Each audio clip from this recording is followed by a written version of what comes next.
আসসালামু আলাইকুম প্রিয় শিক্ষার্থীরা, তোমাদের সবাইকে স্বাগত জানাচ্ছি আমি ফয়জুন্নেসা বাংলা ক্লাসে। তো আজকে তোমাদের সাথে আমি আলোচনা করব বাংলা কবিতা নিয়ে। তো আজকে আমরা বাংলা কবিতার সংক্ষিপ্ত কিছু প্রশ্নের উত্তর জেনে নিব। তো চলো আমরা ক্লাস শুরু করে দেই।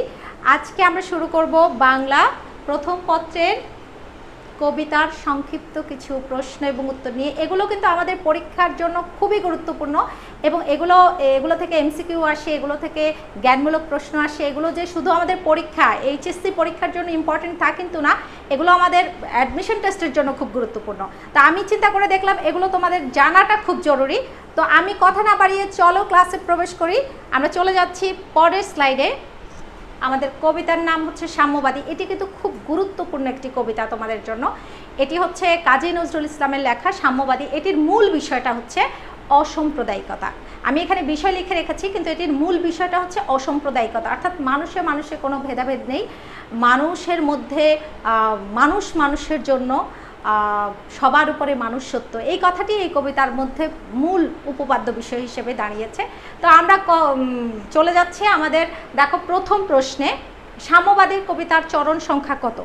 দেখো সাম্যবাদী কবিতার চরণ সংখ্যা হচ্ছে 32। তোমরা যদি খাতা কলম নিয়ে রেডি না থাকো, এখনই তোমরা খাতা কলম নিয়ে রেডি হয়ে যাও এবং এই জিনিসগুলো তোমরা তুলে ফেলো, এটি তোমাদের জন্য খুবই খুবই জরুরি।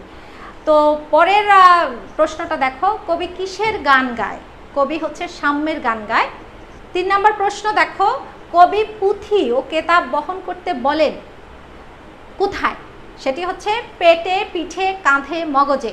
এখানে কবিতার লাইন আছে, সেখানে আছে পেটে, পিঠে, কাঁধে, মগজে তুমি পুঁথি ও কেতাব বহন করে নিয়ে যাচ্ছ, এরকম একটি লাইন আছে। তো এটি হচ্ছে সেটির উত্তর। 4 নম্বর দেখো, সাম্যবাদী কবিতায় কবি কোথায় দর কষাকষি হওয়ার কথা বলেন? কোথায় দর কষাকষি হওয়ার কথা বলেন? সেটি হচ্ছে দোকানে। পরের প্রশ্ন দেখো 5 নম্বর প্রশ্ন, সাম্যবাদী কবিতা অনুসারে তাজা ফুল কোথায় ফোটে? তাজা ফুল কোথায় ফোটে? তাজা ফুল হচ্ছে পথে ফোটে। তারপর দেখো 6 নাম্বার, সকল শাস্ত্র খুঁজে পাওয়া যায় কোথায়? সকল শাস্ত্র খুঁজে পাওয়া যায় হচ্ছে কবির মতে নিজ প্রাণে। তোমার প্রাণের মাঝেই হচ্ছে ঈশ্বর আছেন, তোমার অন্তরেই হচ্ছে ঈশ্বরের বসবাস। সকল শাস্ত্র তুমি এখানেই খুঁজে পাবে নিজ প্রাণে। সকল দেবতার বিশ্বদেউল কোনটি? সেটি হচ্ছে মানুষের হৃদয়। দেউল শব্দটির অর্থ হচ্ছে দেবালয়। এখানে আছে সকল দেবতার বিশ্ব দেউল, দেউল মানে হচ্ছে দেবালয়, সেটি হচ্ছে মানুষের হৃদয়। অমৃত হিয়ার নিভৃত অন্তরালে কে হাসছেন? হাসছেন হচ্ছে দেবতা ঠাকুর। এই প্রশ্নগুলো তোমরা লিখে রাখো, এগুলো তোমাদের জন্য খুবই খুবই গুরুত্বপূর্ণ। এই কবিতার মূল বিষয় হচ্ছে সবার উপরে মানুষ সত্য, তাহার উপরে নাই। মানুষের অন্তরেই আসলে ঈশ্বরের বসবাস। ঈশ্বরকে তুমি কোথাও খুঁজতে যাবে না, তোমার অন্তরের দিকে তাকালে তুমি ঈশ্বরকে খুঁজে পাবে এবং মানুষের সেবা করলে, মানুষকে ভজনা করলে তবেই তুমি আসল মানুষ হবে। পরের স্লাইডে চলে যাচ্ছি। দেখো, আপন হৃদয়ে সত্যের পরিচয় পেল কারা? আপন হৃদয়ে সত্যের পরিচয় পেলে হচ্ছে ঈসা মুসা তারা। তারপর দেখো, বাঁশির কিশোরকে? কৃষ্ণ। প্রশ্ন দেখো, বাঁশির কিশোর হচ্ছে কৃষ্ণ, কারণ কৃষ্ণ হচ্ছে বৃন্দাবনে বসে বাঁশি বাজাচ্ছে এবং এরপরে কিন্তু সে সত্যেরও প্রতিষ্ঠা করেছে। হৃদয়ের রণভূমে বাঁশির কিশোর কি গাইলেন? হৃদয়ের রণভূমে বাঁশির কিশোর কৃষ্ণ গাইলেন মহাগীতা, কারণ আমরা জানি যে হিন্দুদের পবিত্র ধর্মগ্রন্থ হচ্ছে গীতা। মেষের রাখাল নবীরা কার মিতা? মেষের রাখাল নবীরা হচ্ছে খোদার মিতা। হৃদয়ের ধ্যান গুহা মাঝে বসেছেন কে? শাক্যমুনি। শাক্যমুনির আরেক নাম হচ্ছে গৌতম বুদ্ধ। তিনি শাক বংশে জন্মগ্রহণ করেছেন, এই জন্য তার নাম হচ্ছে শাক্যমুনি। তিনি কিন্তু রাজপুত্র ছিলেন, রাজ্য সিংহাসন তার স্ত্রী পুত্র ছেড়ে তিনি মানুষের জন্য বেরিয়ে গেছেন, মানুষের কল্যাণের জন্য। তারপর দেখো, মানবের মহাবেদনার ডাক শুনে রাজ্য ত্যাগ করলো শাক্যমুনি। আমি একটু আগে বলেছি যে মানবের মহাবেদনার ডাক শুনে, অর্থাৎ মানুষের দুঃখ কষ্ট জরা বেদনা এগুলো কেন হয়? এই মানুষের এত কষ্ট দেখে মানুষের বেদনাকে লাঘব করার জন্য, মানুষের দুঃখ কষ্ট লাঘবের উপায় কি, এটির জন্য রাজ্য ত্যাগ করেছেন শাক্যমুনি, তার মানে হচ্ছে গৌতম বুদ্ধ। তারপরে দেখো, আরব দুলাল আহ্বান শুনতেন কোথায়? সেটি হচ্ছে আরব দুলাল আহ্বান শুনতেন হচ্ছে কন্দরে। কন্দরে শব্দের অর্থ হচ্ছে পর্বতের গুহা বা হৃদয়ের একেবারে গোপন স্থান। হৃদয়ের কন্দরে বসে আরব দুলাল কিসের গান গাইলেন? হৃদয়ের কন্দরে বসে আরব দুলাল কোরআনের গান গাইলেন, মানে কোরআনের সাম্যবাদীর যে গান, সে গানটা গাইলেন। এখানে আমি লিখে রেখেছি, দেখো, কন্দর হচ্ছে পর্বতের গুহা বা হৃদয়ের গভীর গোপন স্থান। এটিও পরীক্ষায় আসে, প্রায় পরীক্ষায় আসে যে কন্দর শব্দের অর্থ কী। তো তোমরা একটু লিখো, কন্দর শব্দের অর্থ হচ্ছে পর্বতের গুহা বা হৃদয়ের গভীর গোপন স্থান। তারপরে 17 নম্বর প্রশ্ন দেখো, মানুষের হৃদয়ের চেয়ে বড় কি নেই? মানুষের হৃদয়ের চেয়ে আসলে কোনো মন্দির কাবা নেই, অর্থাৎ এই হৃদয়টাই হচ্ছে সবচেয়ে পবিত্র। এই হৃদয়ের চেয়ে মন্দির কাবার কোথাও নেই। পুরো কবিতার মধ্যে তোমরা যদি একটু খেয়াল করো, দেখবে যে অসাম্প্রদায়িক চেতনা আছে, সাম্যবাদ আছে, সবার উপরে মানুষের জয়গান গেয়েছেন এখানে তিনি সকল ধর্মকে তিনি একীভূত করে দেখালেন। আসলে সকল ধর্মই মানুষের কল্যাণের কথা বলে, সকল ধর্মই মানুষকে ভালো থাকার কথা বলে, কোনো ধর্মই কিন্তু খাটো করে দেখার কোনো অবকাশ নেই। আমরা সকল ধর্মের প্রতি শ্রদ্ধাশীল। তাহলে এই কবিতার মূল বিষয়টাই হচ্ছে আসলে অসাম্প্রদায়িক চেতনা এবং মানুষের সবার উপরে মানুষত্ব, এই কথাটি হচ্ছে এই কবিতার মূল উপজীব্য বিষয়। তো আশা করি তোমরা এটি লিখেছ। আমি পরের কবিতায় চলে যাব। আমরা একটু দেখি, পরের কবিতা হচ্ছে, এটিও তোমাদের জন্য খুবই গুরুত্বপূর্ণ। তাহারই পরে মনে, এই কবিতাটি লিখেছেন আমাদের কবি সুফিয়া কামাল। এই সুফিয়া কামাল কবি হচ্ছেন স্বশিক্ষিত। স্বশিক্ষিত মানে হচ্ছে তিনি নিজে নিজে শিখেছেন। তোমাদের মতো আমাদের মতো প্রাতিষ্ঠানিক শিক্ষায় তিনি শিক্ষিত ছিলেন না, তিনি স্বশিক্ষায় শিক্ষিত ছিলেন। তবে এই কবিতার মূল বিষয়টা হচ্ছে প্রকৃতির সাথে মানব মনের সম্পর্ক, অর্থাৎ প্রকৃতির সাথে মানুষের বেদনা, মানুষের দুঃখ, মানুষের আনন্দ যে জড়িত, এবং প্রকৃতির সাথে মিলিয়ে মানব যে মন, সে মনটা যে উঠানামা করে, এই জিনিসটি কবিতায় দেখানো হয়েছে। এবং এই কবিতার আরেকটি বিষয় হচ্ছে বিচ্ছেদ বেদনা, বিরহ বেদনা এই কবিতার মুখ্য বিষয় হয়ে উঠেছে। তাহলে এই কবিতার মূল বিষয় হচ্ছে প্রকৃতির সাথে মানব মনের সম্পর্ক এবং বিরহ বেদনা। তো আমরা দেখি এই কবিতার সংক্ষিপ্ত কিছু প্রশ্ন। তাহারই পরে মনে, এই কবিতাটা হচ্ছে গঠন রীতির দিক থেকে প্রায় পরীক্ষায় আসে যে গঠন রীতির দিক থেকে এটি কেমন। তখন তোমরা লেখো যে গঠন রীতির দিক থেকে এটি নাটকীয় গুণ সম্পন্ন। না, এরকম লিখলে কিন্তু পরীক্ষায় ভালো নাম্বার পাবে না। এটি গঠন রীতির দিক থেকে এটি হচ্ছে সংলাপ নির্ভর। আর এই যে কবিতাটি আছে, এই কবিতার আরেকটি বৈশিষ্ট্য হচ্ছে এই কবিতাটি হচ্ছে নাটকীয় গুণ সম্পন্ন। একটু ভালো করে আবার শোনো, গঠন রীতির দিক থেকে এই কবিতাটি হচ্ছে সংলাপ নির্ভর, এবং এই কবিতার আরেকটি বৈশিষ্ট্য হচ্ছে এই কবিতা হচ্ছে নাটকীয় গুণ সম্পন্ন একটি কবিতা। আমরা এই কবিতার প্রথমে দেখি যে দুইজন ব্যক্তি আছেন, একজন হচ্ছে কবি, আরেকজন হচ্ছে কবি ভক্ত। কবি এবং কবি ভক্তর সংলাপের মধ্য দিয়েই আমরা দেখেছি কবিতাটা এগিয়ে যেতে দেখেছি। প্রথমেই হচ্ছে কবি ভক্ত বলছেন হে কবি নীরব কেন, ফাল্গুন যে এসেছে ধরায়। তো এরকম সংলাপের মধ্য দিয়ে কবিতাটি আমরা দেখেছি যে শেষ হয়েছে। তো কবিতাটির গঠন রীতির দিক থেকে, আবারও বলছি, গঠন রীতির দিক থেকে কবিতাটি কিন্তু সংলাপ নির্ভর। এটি কিন্তু ভুলবে না, এটি পরীক্ষায় বারবার আসে। দেখো, এই কবিতায় কয়টি ঋতুর কথা আছে? এই কবিতা আসলে একটি ঋতুর কথা আছে, সেটি হচ্ছে বসন্ত। তারপরে হচ্ছে দুইটি মাসের নাম আছে, তোমরা কিন্তু গুলিয়ে ফেলো না, ঋতুর নাম আছে কিন্তু বসন্ত। আর শীতকালের কথা নেই, মাঘ মাসের কথা আছে। মাসের নাম আছে দুইটি, মাঘ এবং ফাল্গুন। বসন্তের উল্লেখ আছে এই কবিতায় 4 বার। মনে রেখো, এই কবিতায় বসন্তের উল্লেখ আছে 4 বার, ফাল্গুনের উল্লেখ আছে 3 বার, এবং এই কবিতার লাইন হচ্ছে 30টি এবং স্তবক হচ্ছে 5টি। এখানে দেখো কোন দুয়ার খুলে গেছে, কোন দুয়ার খুলে গেছে? দক্ষিণ দুয়ার খুলে গেছে। কিসের ফুল ফুটেছে?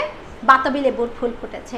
আমরা জানি যে বসন্তে বা ফাল্গুন মাসে কি হয়, দক্ষিণা সমীর মানে বাতাস, দক্ষিণা বাতাস আসে, তারপরে বাতাবি লেবুর ফুল ফোটে, আমের মুকুল হয়, এই কোকিলের কুহুতান হয়। তো এই কবিতায় এই জিনিসগুলো এসেছে।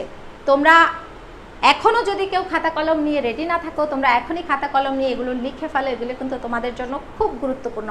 এই খুঁটিনাটি প্রশ্নগুলো কিন্তু পরীক্ষায় আসে, জ্ঞানমূলকেও আসে, আবার এমসিকিউতেও আসে। তো তোমরা লিখে ফেলো। আমি পরের স্লাইডে যাচ্ছি। 10 নম্বর প্রশ্ন হচ্ছে কিসের মুকুল ফুটেছে? একটু আগে আমি বলেছি যে বসন্তের একটি লক্ষণ হচ্ছে আমের মুকুল, সেটি এখানে আমের মুকুল ফুটেছে। তারপর বলছে সমীর কোন দিকের? দক্ষিণা সমীর। সমীর শব্দের অর্থ হচ্ছে বাতাস, আর বসন্তকালে বাতাস দক্ষিণ দিক থেকেই আসে, এই জন্য বলেছে দক্ষিণা সমীর। সমীর শব্দের অর্থ আমি এখানে আবার লিখে রেখেছি বাতাস, পাথার, পাথার শব্দের অর্থ হচ্ছে সমুদ্র। এটিও পরীক্ষায় অনেক পরীক্ষায় এসেছে জ্ঞানমূলকে। পাথার শব্দের অর্থ কি? তো পাথার শব্দের অর্থ হচ্ছে সমুদ্র। পরের প্রশ্নটা দেখো, কুহেলি। কুহেলি উত্তরি তলে মাঘের সন্ন্যাসী। কুহেলি মানে হচ্ছে কুয়াশা। কুহেলি উত্তরি তলে মাঘের সন্ন্যাসী অর্থাৎ কুয়াশার চাদর জড়িয়ে মাঘ মাস আসে, এটি কবি কবিতার ছন্দে লিখেছেন। উত্তরী শব্দের অর্থ হচ্ছে চাদর। কুয়াশার চাদর গায়ে দিয়ে, কবির কল্পনায় কুয়াশার চাদর গায়ে দিয়ে শীত হচ্ছে এই পৃথিবীতে আসে। অলোক, অলোক শব্দের অর্থ হচ্ছে অলক্ষ্য, চোখের আড়াল। কবি বলেছেন যে অলক্ষের পাথার বাহিয়া, মানে অগোচরের সমুদ্র বেয়ে কবির কল্পনায় একটা অসাধারণ চিত্রকল্প আছে এখানে, যে অগোচর অদেখা সমুদ্রের পাড়ি দিয়ে যেন তরি বেশ এই পৃথিবীতে বসন্ত আসে। অলক্ষের পাথার বেয়ে অদৃশ্য সমুদ্র পাড়ি দিয়েই যেন বসন্তটা আমাদের এখানে আসে। তারপরে দেখো মাধবী কুঁড়ি কি? মাধবী কুঁড়ি হচ্ছে আসলে বাসন্তী লতা বা তার ফুল। এখানে মাধবী কুঁড়ি হচ্ছে বাসন্তী ফুলটা আর কি, বাসন্তী লতা বা তার ফুল, মাধবীর ফুল। আমরা আমাদের বিভিন্ন জায়গায় দেখবো মাধবীর ফুল দেখি আমরা, একদম উপর হয়ে থাকে, খুবই সুন্দর দেখতে। অর্ঘ্য শব্দের অর্থ হচ্ছে পুজোর উপকরণ। পূজার উপকরণ হচ্ছে অর্ঘ্য, পূজার থালাও বলতে পারি আমরা। আর এই কবিতাটি 1935 খ্রিস্টাব্দে মাসিক মোহাম্মদী পত্রিকায় প্রথম প্রকাশিত হয়। তোমরা একটু লেখো, এটি পরীক্ষায় আসে অনেকবার। এবং কবিতাটি অক্ষরবৃত্ত ছন্দে রচিত। তো আশা করি তোমরা এগুলো লিখেছ এবং এই জিনিসগুলো বুঝতে পেরেছ। কবিতাগুলো তোমাদের বারবারই পড়ানো হয়েছে অনেকবার। আমি শুধু সংক্ষিপ্ত প্রশ্নগুলো নিয়ে আলোচনা করছি। তো আমরা পরের কবিতায় চলে যাচ্ছি। পরের কবিতাটি দেখো, পরের কবিতাটি হচ্ছে লোক লোকান্তর। লোক লোকান্তরের এই কবিতার চরণ সংখ্যা হচ্ছে 14টি। কেন জানো? এই কবিতাটি হচ্ছে একটি সনেট কবিতা। আমরা চতুর্দশপদী কবিতার নাম শুনেছি, তো এটি হচ্ছে চতুর্দশপদী কবিতা। এখানে হচ্ছে 14টা হচ্ছে চরণ আছে বা লাইন আছে, কিন্তু মাত্রা আছে 18টি। এটি 18 মাত্রার অক্ষরবৃত্ত ছন্দে রচিত। এটি হচ্ছে 14টা লাইন আছে, তুমি একটু গুনে দেখো তোমরা বইয়ের মধ্যে। এবং এখানে কতগুলো রঙের কথা আছে, রঙগুলো হচ্ছে সাদা, সবুজ, লাল। এবং গাছ আছে এখানে, চন্দন গাছ, পান গাছ। এখন পান লতা, পান আসলে গাছ না, পান লতা। তো অঙ্গ আছে কি কি? চোখ, ঠোঁট, পা, নখ। পাখির চোখ কেমন, পাখির ঠোঁট কেমন, পাখির নখ কেমন। আর লোক লোকান্তর কবিতা আমার ইউটিউব চ্যানেলে আছে। তো তোমরা লোক লোকান্তর কবিতা সম্পর্কে যদি জানতে চাও, ডিটেলস জানতে চাও, তো আমার ইউটিউব চ্যানেলে তোমরা কবিতাটি দেখবে, আমি আলোচনা করেছি। তারপর দেখো কবিতাটি অক্ষরবৃত্ত ছন্দে রচিত। এই কবিতাটি, এটি হচ্ছে একটি সনেট কবিতা। লোক লোকান্তর কোন ধরনের কবিতা? এটি হচ্ছে একটি আত্মপরিচয়মূলক কবিতা। এই কবিতায় কবিতার আত্মপরিচয় মেলে ধরেছেন। এখানে তার জীবন দর্শন আছে। কবিতার চেতনাকে কার সাথে তুলনা করেছেন?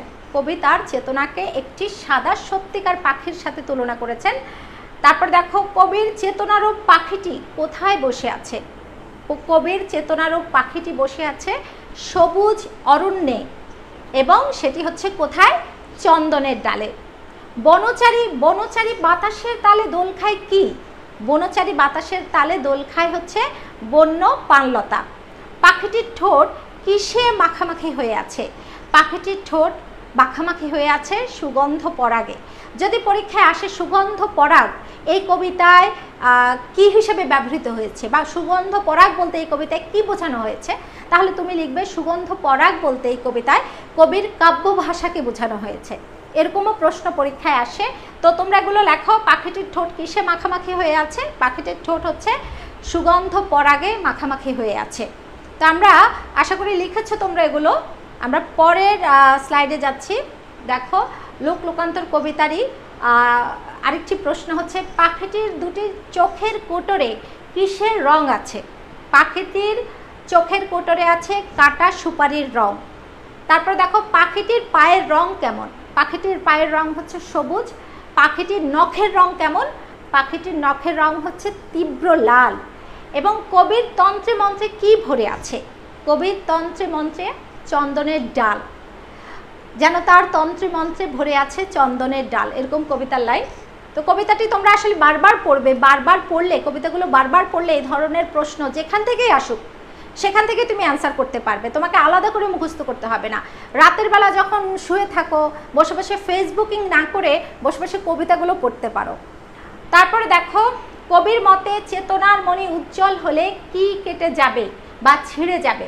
কবির মতে চেতনার মণি উজ্জ্বল হলে কেটে যাবে সমস্ত বাঁধনি। কবি কোথায় চোখ রাখতে পারছেন না? কবি চোখ রাখতে পারছেন না বন্য ঝোপের উপর। বন্য ঝোপের উপর কবি চোখ রাখতে পারছে না। চোখ যে রাখতে নারী এত বন্য ঝোপের উপরে, তাকাতে পারি না আমি রূপে তার যেন এত ভয়। লোকালয়ে কি তুচ্ছ হয়ে যাবে? সমাজ, সংসার, ধর্ম তুচ্ছ হয়ে যাবে লোকালয়। তাহলে কি তুচ্ছ হয়ে যাবে?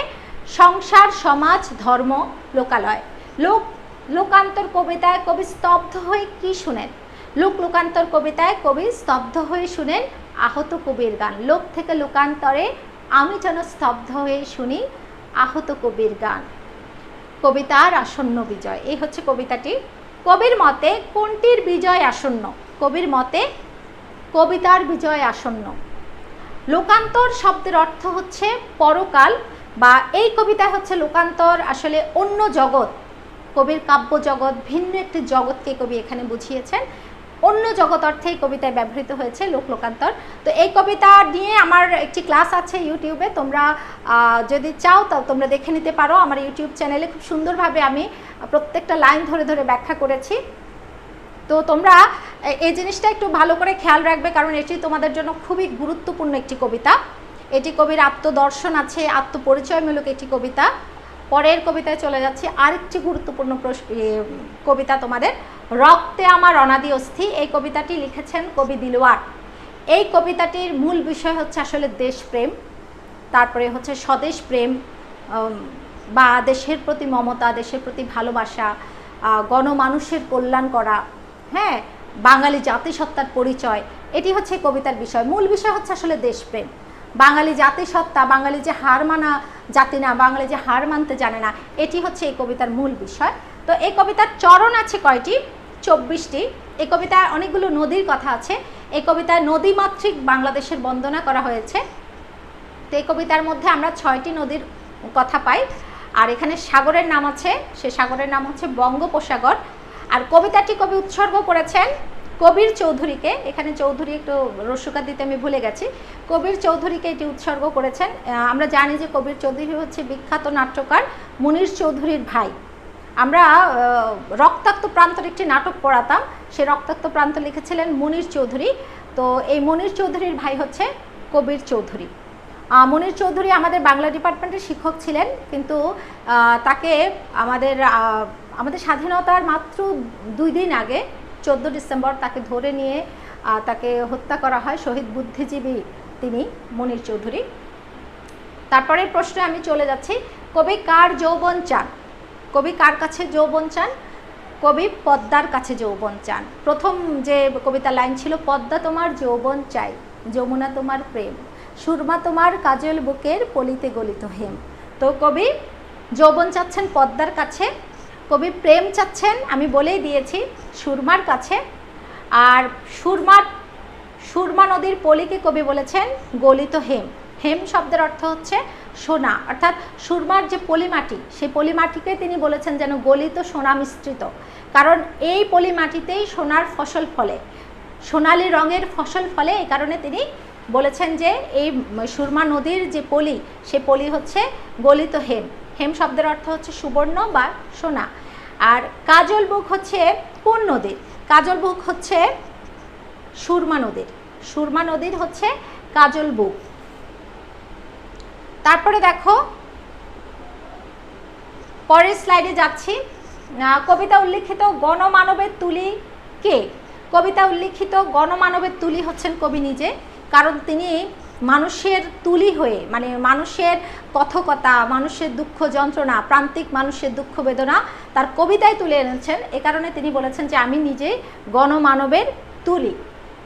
তোমার বুকে আমি নিরবধি, এ বাক্যে তোমাদের বলতে বোঝানো হয়েছে কাকে?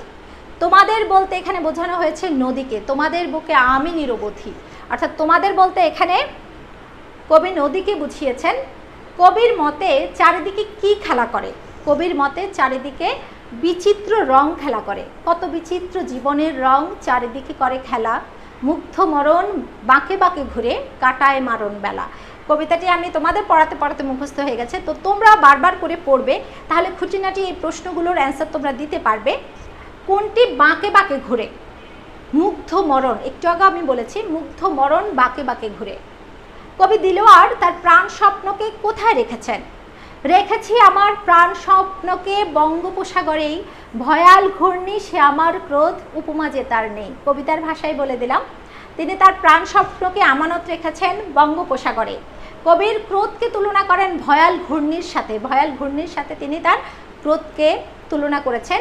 নরদানবের মুখে কি বোঝায়? নরদানবের মুখে হচ্ছে যখন বোঝায় প্রাণের জাহাজ নরদানবের মুখে, তাহলে নরদানবের মুখে হচ্ছে প্রাণের জাহাজ বোঝায়।